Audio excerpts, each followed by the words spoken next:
السلام عليكم ورحمة الله تعالى وبركاته. معكم محمد أمين. نتمنى تشاركوا في القناة ديالي وديروا اللايك وتشاهدوا الفيديوهات اللي غادي نلوح، ونتمنى يعجبوكم ونكون في حسن الظن ديالكم إن شاء الله. تابعوا الفيديو.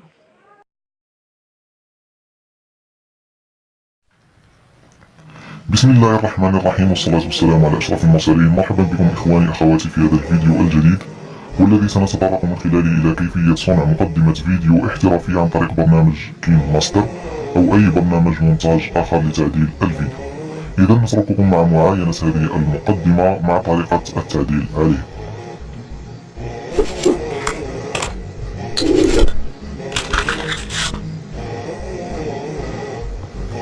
إذا أولا إخواني الكرام، سوف نقوم بتحميل تطبيق كاين ماستر، ثم نقوم بالدخول إليه ونختار هذه المقدمة. سوف تجدونها رابط أسفل الفيديو. كما تشاهدون هذه المقدمة فارغة بدون أي شيء، بدون أي لوغو ولا كتابة ولا أي شيء. سوف نقوم بالتعديل عليه. بعد ذلك سوف نأتي إلى هذه اللحظة عند ظهور هذه الدائرة السوداء هذه. نقوم بعد ذلك بإضافة الشعار أو اللوغو السلام الخاص عليكم بنا ورحمة الله تعالى بهذه الطريقة. وبركاته. كما تشاهدون نقوم بوضع اللوغو بهذا الشكل. بعد ذلك سوف نقوم بتمديد شيئا ما الانترو حتى نتحكم بالأجزاء الصغيرة. نقوم بالضغط على الصورة مرة أخرى، ثم نختار أنيميشن ونختار بوب مثلا، ثم 0.5 في الوقت. كما تشاهدون سوف يظهر معنا اللوغو بهذا الشكل. بعد ذلك سوف نقص هذا الجانب الأيسر من الصورة أو من الشعار، ثم بعد ذلك سوف نأتي إلى هنا في الأخير ونحاول أن نضع اللوغو داخل هذه الدائرة السوداء كما تشاهدون هكذا.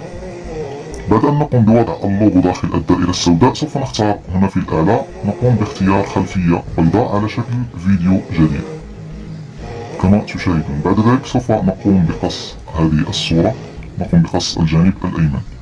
بعد ذلك سوف نتوجه إلى هنا ونقوم بالضغط على الفيديو ونقوم باختيار هذه الميزة الموجودة هنا في اليسار، ثم نقوم باختيار الخيار الأول لالتقاط صورة من داخل الفيديو. بعد ذلك سوف نتوجه إلى لاير أو طبقة، ثم نختار هذه الصورة. نقوم بتكبير الصورة بهذا الشكل،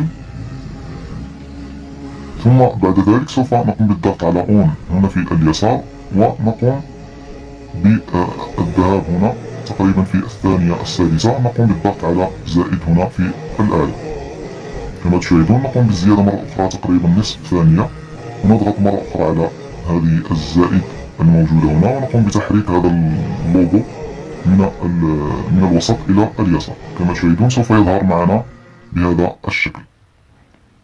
بعد ذلك سوف نأتي إلى تكست ونقوم بكتابة اسم قناتنا. كما تشاهدون نقوم بكتابة الاسم الخاص بنا. نختار اللون، نختار أي لون، أنا سوف أختار الأسود، ثم نقوم بإزالة الظل من هنا. بعد ذلك سوف نقوم بالضغط على In Animation ونختار Slide Left أو تمرير إلى اليسار. كما تشاهدون بهذا الشكل نختار 0.5 في الصورة.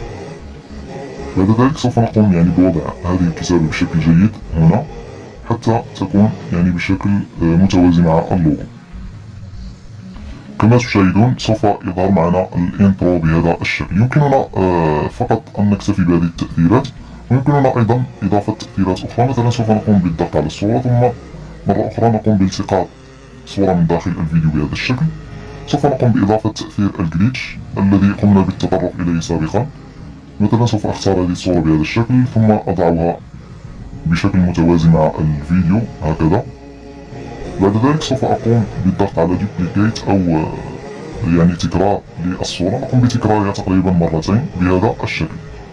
بعد ذلك سوف نأتي إلى Cropping هنا، نقوم بقص هذه الصور بهذا الشكل. كما تشاهدون مثلا سوف أخذ هذا الجزء هكذا من الفيديو، ثم أقوم بتحريكه عن مكانه الأصلي هكذا حتى يظهر معنا تأثير الجليتش هكذا كما تشاهدون. نقوم بتمرير شيئا ما إلى هنا،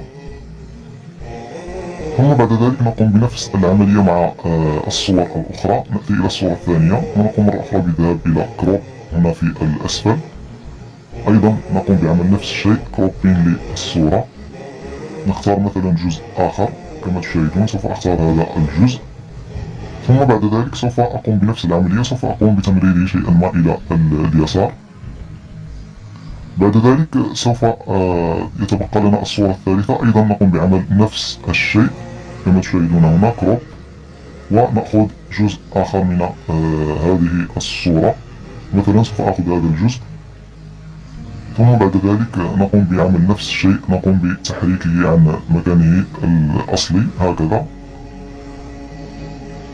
وبعد ذلك سوف نقوم بقص هذا الجانب الأيمن من الصور، سوف نجعلها بشكل قصير جدا هذه الصور حتى يظهر معنا تأثير الجليتش، تقريبا في ثانية أو في أقل من ذلك. إذا كان هذا هو الانترو، نتمنى أن يكون قد نال إعجابكم، وأستودعكم الله الذي لا تضيع ودائعه، والسلام عليكم ورحمة الله وبركاته.